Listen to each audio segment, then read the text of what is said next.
KWSP mendedahkan 6.1 juta ahli kini mempunyai kurang daripada 10,000 dalam akaun mereka susulan kemudahan pengeluaran luar biasa yang diberikan kesan pandemik COVID-19. Statistik ini bermakna kumpulan ini dianggarkan hanya ada RM42 sebulan selepas pencen untuk selama 20 tahun. Dr. Yusof Saari, penganalisis ekonomi, sedia di talian untuk mengulasnya. Dr. Yusof, kalau boleh kita melihat kepada ini bukan isu baru, sudah pun kita bincangkan sebelum ini. Namun, bagaimana untuk kita melihat peningkatan caruman kumpulan ini? Adakah perlu intervensi kerajaan untuk memperbaiki matlamat simpanan minimum golongan ini dan juga adakah wajar potongan lebih tinggi dikenakan kepada gaji dan sebagainya? Apa penyelesaiannya pada pandangan doktor? Baik, Najib. Ya, memang benar sama sekali. Ini bukan isu baru yang kita dah, even pada pandangan saya ingat saya isu berkenaan dengan ketidakmampanan simpanan hari tua, hari selepas pencen dan juga keadaan pendapatan mereka yang sudah menepasi umur persaraan ini dah sebelum 5 tahun sebelum pandemik ini telah dibincangkan. Ya. Saya jangkakan perbincangan ini selepas ini akan lebih ke arah kepada satu penyelesaian tuntas, penyelesaian mampan kepada pihak pekerja di luar sana. Baik, sebelum saya nak jawab soalan Najib itu, izinkan saya sedikit nak kongsi pemerhatian kami. Ya. Kami dapati bahawa memang umur yang mereka selepas 60 tahun yang bekerja di sektor swasta itu telah meningkat. Ya. Kalau ikut cerapan tidak rasmi yang kami lihat, sekitar tidak kurang dari 2 juta pekerja yang melepasi umur 60 tahun yang masih bekerja. Dan kita dapati bahawa kenapa mereka masih bekerja, sebahagian besarnya disumbang oleh keadaan ekonomi mereka yang tidak selepas pencen yang tidak cukup untuk masa depan mereka hari-hari yang mendatang. Jadi kalau kita lihat yang Najib, ya, kalau kita ambil kira 1,500 gaji minimum yang nak diminta sekarang ni, kalau setahun diperlukan sebulan, setahun lebih kurang 18,000. Kalau 10 tahun 180,000. Kalau 15 tahun 270,000 simpanan yang diperlukan. Jadi ada persoalannya, adakah cukup untuk mengadakan simpanan sebanyak itu, dan dengan dikira keadaan pendapatan yang bergerak perlahan dan keadaan kita dihambat oleh pandemik COVID-19 dan masih lagi dalam fasa pemulihan.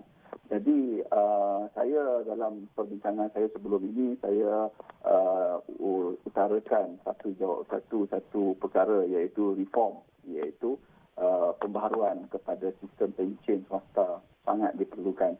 Kita tidak lagi boleh mengadakan sistem seperti sekarang. Selepas ambil umur persaraan, mereka dapat pencen dan sehari, 2-3 hari atau sebulan lepas itu duit pencen itu pun dah habis. Ya. Kita tidak mahu begitu. Kita mahu pencen seperti social capital, ya, social insurance seperti negara-negara maju lain seperti Netherlands, Sweden, yang mana mereka yang pencen adalah mereka dibayar secara bulanan setiap bulan, dan kadar bulanan pencen mereka itu adalah mengikut kos harga hidup pada ketika itu. Maksudnya dia meningkat mengikut inflasi. Jadi bila keadaan itu berlaku, ia satu keadaan yang sangat baik kepada pekerja. Maksudnya mereka boleh berpencen secara harmoni dan tidak lagi dibebani oleh kos harga hidup dan sebagainya. Doktor, sudah pasti ini dilaksanakan juga oleh Thailand. Vietnam juga melaksanakan perkara ini. Bagaimana untuk kita melihat bahawa kalau di peringkat KWSP terlebih dahulu, adakah mereka selayaknya ada juga mencadangkan bahawa berilah dividen lebih tinggi sepatutnya, mungkin kepada golongan-golongan yang terjejas teruk dan sebagainya yang rendah pendapatan ini lebih sedikit setiap tahun. Adakah ini wajar dilakukan? Penyelesaian jangka masa pendek bagi saya, penyelesaian yang itu tidak berapa benar sama sekali. Memang saya tidak nakkan jawapan tersebut ataupun cadangan tersebut. Maksudnya dividen mereka yang mendapat pendapatan yang lebih tinggi, caruman yang lebih tinggi diagihkan sedikit kepada mereka berpendapatan rendah. Ini kaedah redistribution lah. Tapi ia tidak akan menyelesaikan jangka masa panjang itu, iaitu persoalan yang kita bangkitkan tadi, Najib. Kerana kita faham kita sedang menuju sebuah negara aging ataupun negara tua, yang mana umur dan hayat lebih panjang. Secara puratanya, kemungkinan kalau katakan umur persaraan 60 tahun, kemungkinan kita perlukan 15 ke 20 tahun untuk keuangan untuk survival kita selepas umur bersara. Jadi untuk sampai umur tersebut, tempoh masa tersebut, kita memerlukan satu amount cukup besar. Jadi amount cukup besar itu sangat sukar untuk kita kekalkan jika kita mengamalkan sistem dan juga kaedah pension seperti sekarang. Kita tidak ada cara lain yang boleh mampan sebenarnya, Najib. Kita perlu ke arah seperti negara maju. Kerana kebaikannya, Najib, ya, begini kalau kita lihat dari perspektif ekonomi. Apabila orang yang dah pencen ni, pensioners ni, mereka dapat bayaran bulanan dengan tetap seperti pension kerajaan, mereka akan menggunakan untuk berbelanja. Jadi perbelanjaan ini sebenarnya akan menyuntik kepada ekonomi domestik dan memastikan kitaran ekonomi itu terus berjalan. Ini satu keadaan yang baik sebenarnya. Doktor, bagaimana untuk handout seperti ini kepada golongan tua yang besar sebagai contoh pencen untuk golongan tua ini untuk sektor swasta, kan? Segmen swasta ini boleh dilaksanakan bagaimana untuk kemampanan dari segi kewangan itu boleh dilaksanakan di pihak kerajaan? Apa yang boleh kita lakukan sistemnya?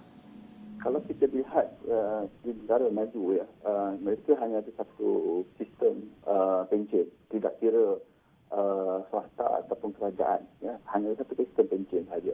Jadi ini menguatkan sistem kedudukan keuangan agensi yang menguruskan pencen tersebut.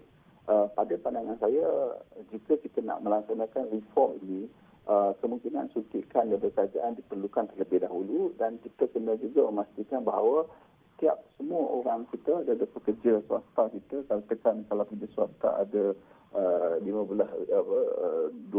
juta orang di luar sana, termasuklah mereka yang bekerja sendiri, mereka yang bekerja sektor tidak formal, perlu ada sistem pencen ini supaya kita dapat satu base yang besar, dan base yang besar ini kita gunakan dia untuk memberi pencen kepada pihak kepada mereka selepas bersara nanti. Dan konsepnya seperti sama macam konsep insurans, dan Najib.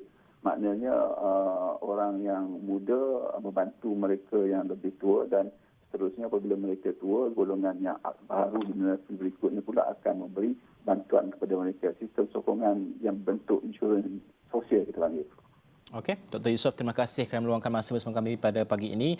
Kita mengulas tentang kadar caruman 6.1 juta ahli KWSP mempunyai caruman kurang daripada 10,000 disebabkan oleh pengeluaran yang kita laksanakan sebelum ini ketika pandemik melalui 3 skim, Citra, iLestari dan juga iSINA sebelum ini. Bagaimanakah untuk meningkatkan keadaan ini dalam keadaan gaji yang stagnan ataupun mendata pada ketika ini? Itu yang kita bincangkan, dan sudah pasti tidak ada jalan mudah, tidak ada penyelesaian mudah dan juga formula yang mudah untuk menyelesaikan isu ini. Baik, kita akan rangkumkan semua itu di laman web kami astroawan.com.